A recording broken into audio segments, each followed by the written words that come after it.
So, ang naisip ko naman mga kumartes na ibenta is itong Choco Butternut Crinkles. So, ito nga is mas mura siya sa cookies. Bago nga ako mag-start gumawa nito is madami na akong pinanood na video. So, humanap lang ako ng recipe na gusto ko. Very challenging talaga sa akin lalo na kapag first time ko siyang i-bake. So, pagkatapos ko nga isulat itong recipe, ilalagay ko na siya dito sa may unahan ng ref. So, syempre hindi naman ako magaling magsaulo ng recipe kaya ayan, lagi ko yung tinitingnan kapag gumagawa na ako. So, kailangan natin ng 2 cups na flour. So, ang gusto ko talaga yung mga recipe na madadali lang para hindi ako masyadong mapagod. At ang isa pa nga doon, gusto ko yung madali lang ding ibenta. Sa totoo lang, ang hirap mag-costing kasi napakamahal ng ingredients. Sa cocoa pa lang kalahating kilo, 300 plus na. Kaya naman kung mumurahan naman natin, malulugi naman tayo. Yan ang mga struggles ng mga home baker. So pagkatapos niya, nagtakal naman ako ng 1 cup na cocoa powder. So mahirap lang salain itong cocoa powder kasi may buo-buo. Ginamitan ko siya ng spatula para nga lumusot dun sa ilalim. So kailangan ko nang bumili ng bagong strainer. So pupunta ako sa DB Mart, bibili ako ng bagong strainer para hindi na ako nahihirapan dito. Tapos maglalagay tayo ng 3 teaspoon na baking powder. So pagkatapos niyan, imimix nyo lang to para magsama-sama yung ating dry ingredients. So syempre sa una, kapag ganitong bago pa lang natin ibibake, minsan hindi maiiwasan na pumalpak sa unang salang. So pagka ganon, konti lang muna yung isalang natin para matansya natin yung init ng oven. So dito sa kabilang bowl, maglalagay tayo ng 1 cup na white sugar. Tapos 1/2 cup nga pala yan na brown sugar. Tapos 4 na itlog. So kada baak nyo ng itlog, ihahaluin nyo muna. Isa-isa lang muna yung lagay ng itlog. So ito nga yung first batch na ginawa ko. So nakalagay kasi doon, 1 cup na sugar, 1/2 cup na brown sugar. So nung nabake ko nga to, medyo natatamisan ako. Alam nyo naman si Mudra, gusto lagi si hindi matamis para makakain siya. Kaya ang ginawa ko, yung 1/2 cup na brown sugar, ginawa kong 1/3 cup na lang. Kaya hindi ganun katamis. Tapos naglagay ako ng 2 teaspoon na vanilla at 1 teaspoon din na salt. So wag kayong matakot maglagay ng salt. Sadyang inilalagay yan kapag ka nagbe-bake. Sunod maglalagay naman tayo ng 1/2 cup na langis. Kahit anong langis, wag lang yung pinagprituhan. Ay aba, mag-iiba ang lasa na rin kapag ka ganon. So hinalo-halo ko nga lang yan hanggang sa matunaw yung asukal.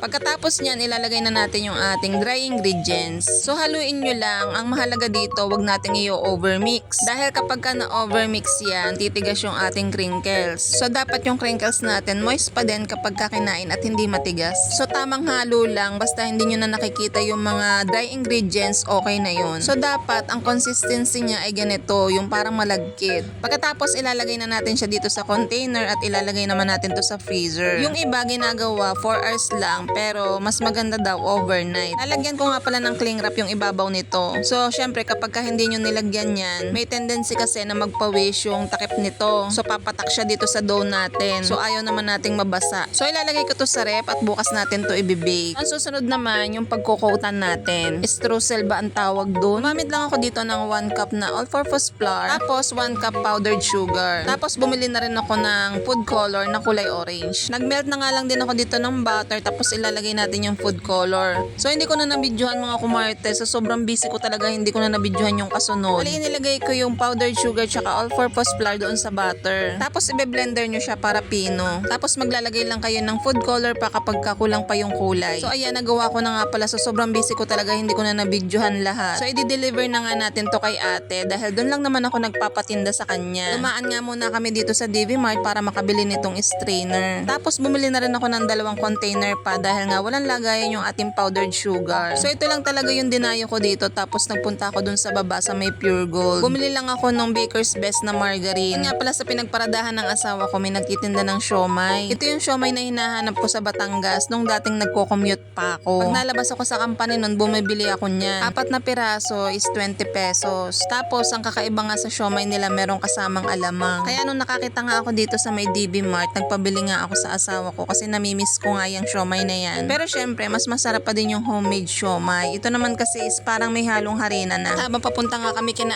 ate, kinakain ko. Kita nyo naman, ang sarap. Pero may iba talaga na hindi kumakain ng ganito. So guys, yung mga binibake ko nga pala, dito ko dinadala kay ate kasi mas mabenta dito. Tapos ang ginagawa lang ni ate, ini-story lang niya sa story niya. Tapos yung mga kapitbahay niya, ayun, nakikita yung post niya. Kaya maya-maya din, nandyan na yung mga suki niya. So ako naman, hindi naman ako nagbibake ng sobrang dami. Tamang paubos lang. So every week nga, nag-iisip ako kung ano yung masarap na i-bake. Kung papatok sa panlasa ng mga bata dito. At syempre, iniisip ko din yung afford nila. Yung cookies nga na pinadala ko dito kay ate, 1 week lang ubos na. So hindi na muna ako nag-bake ng cookies kasi baka manawa naman yung mga tao dito. Kaya naman, ang gagawin natin, every week, iba-iba yung titinda natin. So So syempre si ate may commission din kapag ka nakakabenta siya. So doon sa benta ko na cookies, 40 pesos. So ang tinda niya dito sa tindahan is 40 pesos din. Binibigyan ko lang siya ng kunwari nakapagbenta siya ng isa, meron siyang 3 pesos. Tapos dito naman sa choco butternut natin, sabi ko kapag ka nakatinda siya ng isa, meron siyang 2 pesos. So sa mga katrabaho ko naman, isang beses lang ako nag-alok ng cookies. So syempre ayoko namang pilitin yung mga katrabaho ko na bumili. Kaya yung may mga gusto talaga, nag-PPM sa akin. So shoutout nga pala kay Risa, yung kapartner ko ngayon. Lahat tata ng binibig ko gusto niyang tikman. So pinag-reserve ko na siya ng dalawa kasi meron siyang order. So ang benta ko nga pala dito is 15 pesos. So halos kasing laki siya ng cookies pero mas mura to. So ito kasi hindi naman siya siksik kagaya ng cookies. Ito naman wala masyadong halong chocolate. Yun kasing cookies kaya mahal, maraming chocolate, kenemerot talaga. So ang nagpapamahal lang talaga dyan, cocoa at saka yung mga chocolate. So sa mga katrabaho ko nga pala,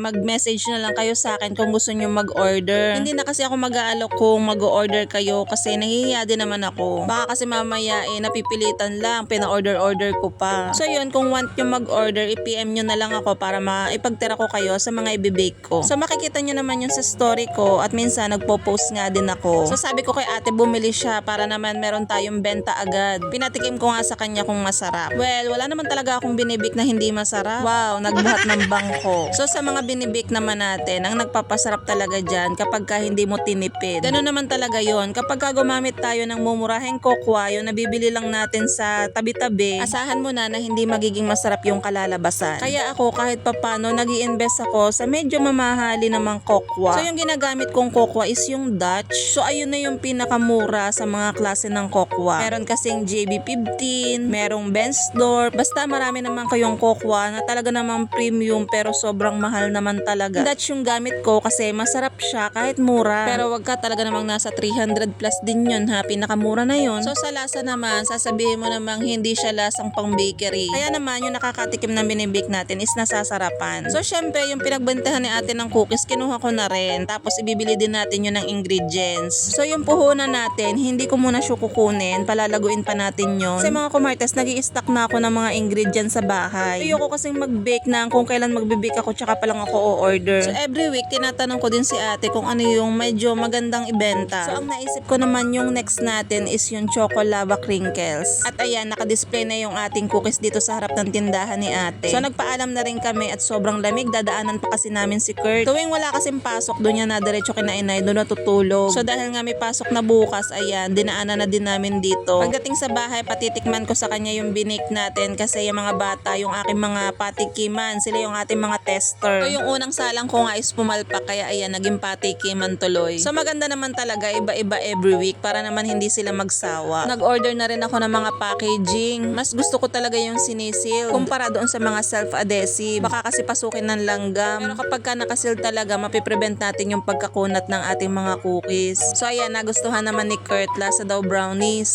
So pagkaalis nga namin doon kina ate, nag-chat na agad si ate. Meron na daw bumili ng choco butternut natin. So yung bumili, dalawa yung binili niya. Tapos maya daw bumalik, tas dalawa ulit yung binili, pambaon daw bukas. Tapos may magjowa daw na bumili, sabi titikman daw. Tapos ayun nga, nagustuhan rin at ito nga yung chat. Sarapan naman sila.